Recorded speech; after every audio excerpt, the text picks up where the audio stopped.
Okie dokie. Do you like my empty black bench? Somebody asked me on YouTube comments about the tools you need to be a luthier. And, oh, don't hit the thing that makes a camera rattle. Well, you need a camera if you're going to be on YouTube. But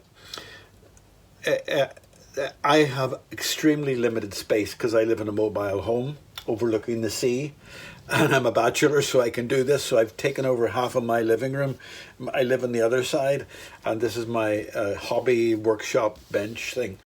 So I've had to keep the tools down to a bare minimum, so I have no fancy electrical tools except for the normal. Now, I'll start, excuse me, I've got a little bit of a sniff today, it's my sinus. I'll start with the bench itself. This is actually a yoga mat. It costs £12. Most of the things I bought are from Amazon. I keep feeding Jeff Bezos, the monster. But this is £12, too big for my bench. So I cut off the ends and I use the ends for other things. But I find that the yoga mat is excellent because it's got spring in it. If you drop things on it, they don't get buried in the carpet weave. A lot of luthiers use carpet and stuff like that there. I would never use a hard surface, so it's very handy, and it can be wiped clean. If it gets glue on it, doesn't matter, it can be washed off as well, so it's quite handy. So first of all, I use a neck to hold the guitar. You see that there? It doesn't look too exciting, does it? But it's just an ordinary block neck, and I've screwed a piece of wood on it because it did tend to wobble from side to side. So the piece of wood on it will allow me to have a high and a lower. But I put this on it because I didn't like the guitar hitting the wooden edges, and I didn't like the guitar when I'm lifting it on and off hitting the wooden edges. So all I did was screwed a bit of wood onto it. You can see how much quality there is involved in that screws, and just a cheap piece of wood. And so it protects the guitars, and you can put the neck of the guitar on it. So that was £6 or £7, £5 or £6. And I just screwed, and I love that. That works perfectly. I have more than that, but I have the Phillips, the electrical, and a heavier one. I have others, smaller screwdrivers for, like the chrome screws on a fender or something like that there. But I have a pile of other screwdrivers there sitting that I don't ever use. Those are the main tools I use sitting there, which I'll just put out a picture there. I have a couple of Stanley knives. Hello, Stanley, which you can tell what I use it for.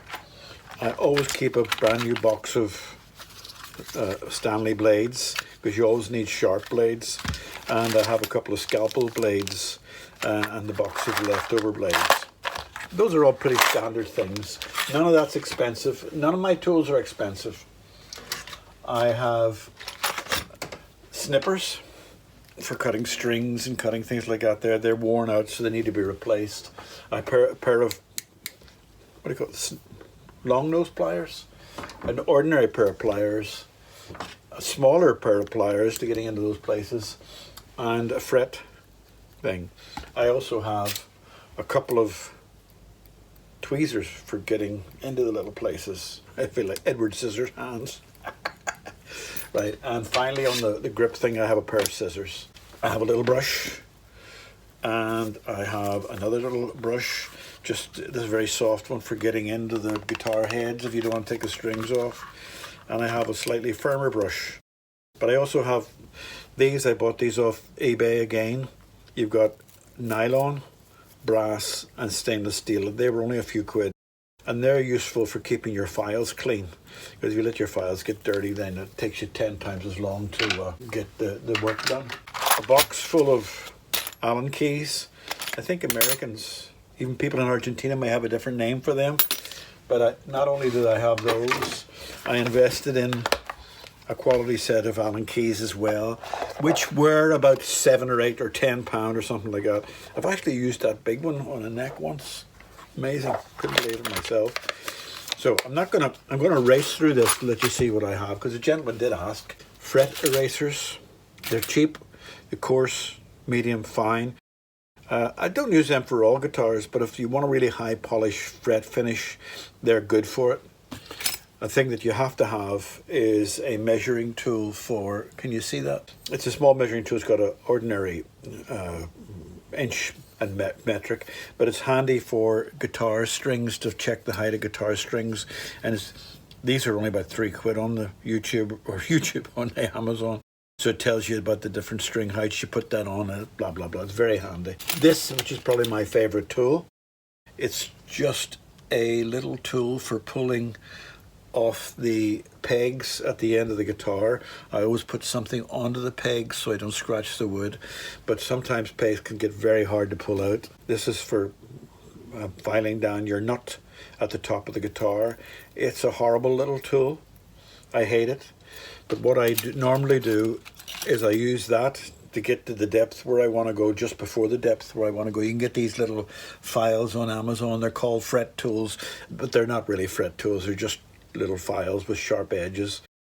And then when I get down to where I want to go, I use that for the last few millimeters, because they really are just cheap and nasty. So I have the usual fret guards.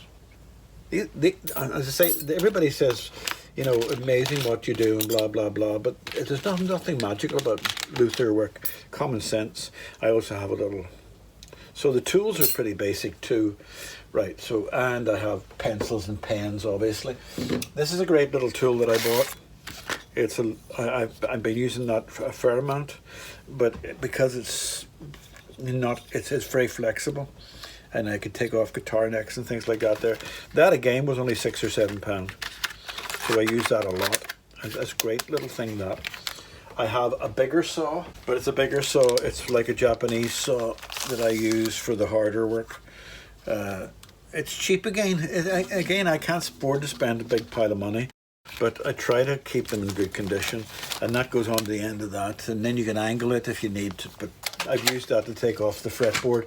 I remember some of you laughing at that because it was so bad. I also have bought myself, none of my tools are dear, I keep replacing that. That's a jeweler's saw, and it comes with the ultra fine blades, and they're handy for some work. They're not as handy as I thought they would be, but they're handy for some work. The blades are just far too fine, and I can't get down as low as I want on the fretboard. But I'm glad I bought it. But it'll come in useful someday. You need the obligatory tuner for your guitar. Yeah, a buckledy hammer and a rubber mallet and a plastic hard mallet. I have used that on multiple occasions. Actually, what I should have started off with this bottle, because Dave's World of Fun Stuff uses little trays, and Jerry from Rose's String Works uses little trays. But because I have cats, I bought a whole little plastic jars. You get 8 for £4 with a lid on them, because I have a cat, not cats. So that means the cat doesn't put his paw in. But also, it's handy if it gets knocked over, because if I'm limited space and something gets knocked over, then you're going to clean up all over the place, you know. So what else can I show? I have electric jigsaw, and I have an electric a drill, which I use the sander device on. Now this big box of tools, which everybody has in their house, but I seldom use it. I have I should show you that. I have a vise, a small vise, which I often put on the bench if I'm working on a nut or a neck or something like that there. That's better. Right, I have a soldering iron, but it's an air heat soldering iron. It blows out hot air for solder. Now that is not useful for guitars. I don't use that for guitars. That was for when I was repairing circuit boards and stuff like that. I have an ordinary soldering iron there, which I never use. And I have a lovely soldering iron up there, which is what I use for wiring, because it's got a very fine tip. You don't need as many soldering irons as that. I've got a box full of pegs and nuts and stuff like that. I can gather them up over time. And I have all sorts of glues and polishes, which add up over time. Wood filler, cement, WD-40, switch cleaner, epoxy, all sitting up there. And I use them from time to time, but I only buy them when I need them. I don't buy them and keep them in stock because I can't afford it. And these are the bottles of bits and pieces that I have sitting ready with guitars that I'm fixing. I can put up there. And this is just a junk box full of bits of wood and stuff like that. I have a few of those, which I always use little bits out of, and the spare things, you know. So, right, okay. So in the drawers, is the most difficult thing I find is keeping sandpaper together. So I just keep it in a drawer. All my strings are there. I keep all sorts of strings. I bought some in bulk and kept them in there, and I keep some plastic rulers, which I very seldom ever use. In this drawer I have electric meters, battery boxes at the back. These things are invaluable. They're little Velcro strips. They're great for tying strings down or holding things together. I'm constantly using them. They're very good. I have sets of files, normal boring files, and I have a special treat file, my own little special file that I love. It's like for frets. But again, that wasn't that dear, lovely made. It was bought for me by a satisfied client. I'm surprised and delighted to say it was about 25 quid, I think. Electric meters again. Spatulas, everything that you would probably normally have around the house. And this is a block for sanding at a certain shape of a neck. In here you've got all the colors, stains, you've got foam brushes, and there's some brushes at the back. Oh, there it is. I was looking for that the other day. I must bring that out again. And that one, take that out as well. But you can buy these, those are the two things I brought up. But you can buy these little paint brushes at about 100 of them for about £5, and then boxes of pens, which I never use.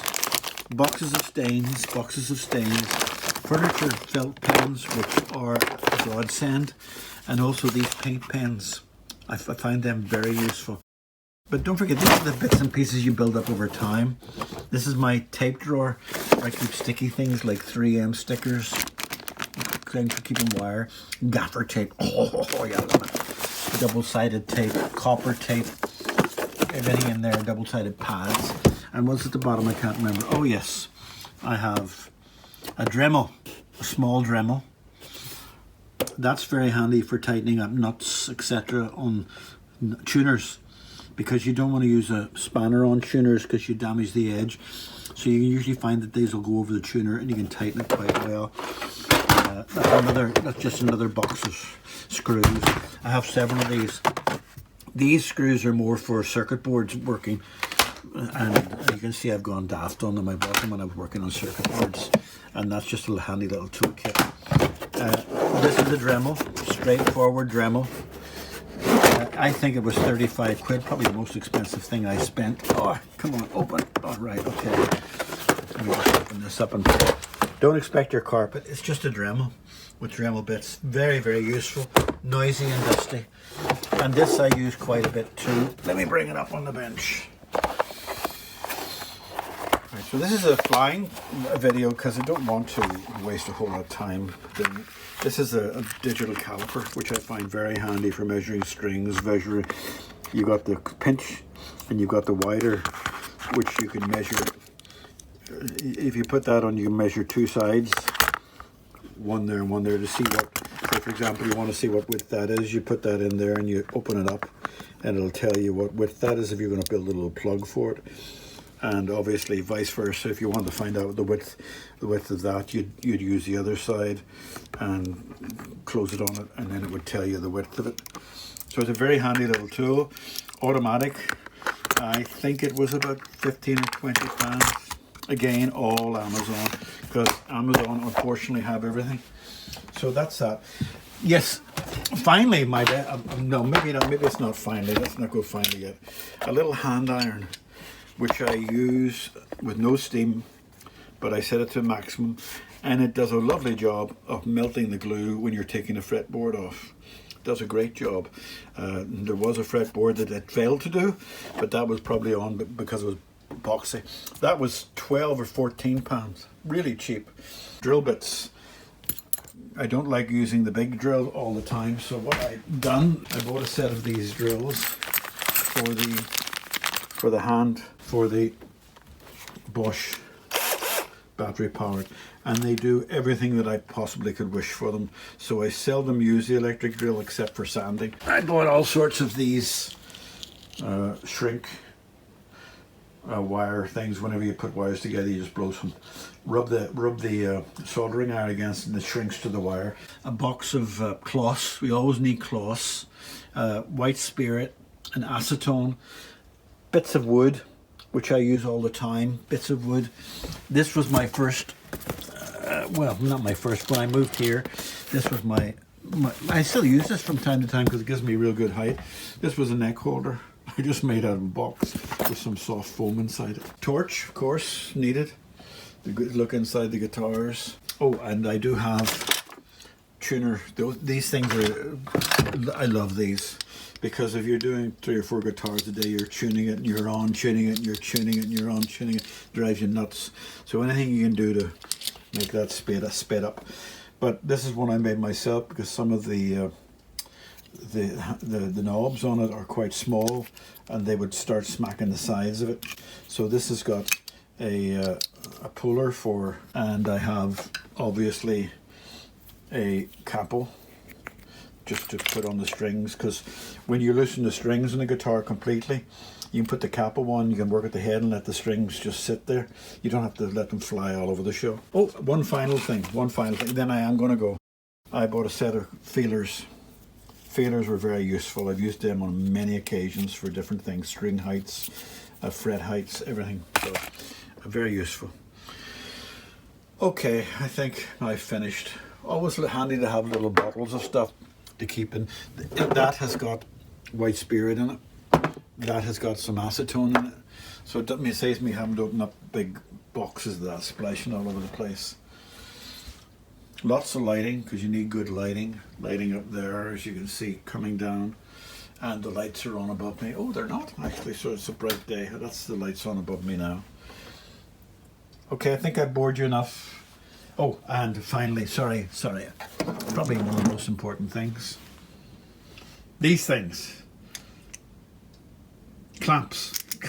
I couldn't remember what they were. Clamps. These are cheap ones. Wish I could afford the more expensive ones, but these will do the job for me. Yeah. And now that's got to be it. That's got to be it for the vast majority of tools. Yeah, I think it is. Okay, so there you are. I've got to put these all back again. My goodness. All right, bye-bye.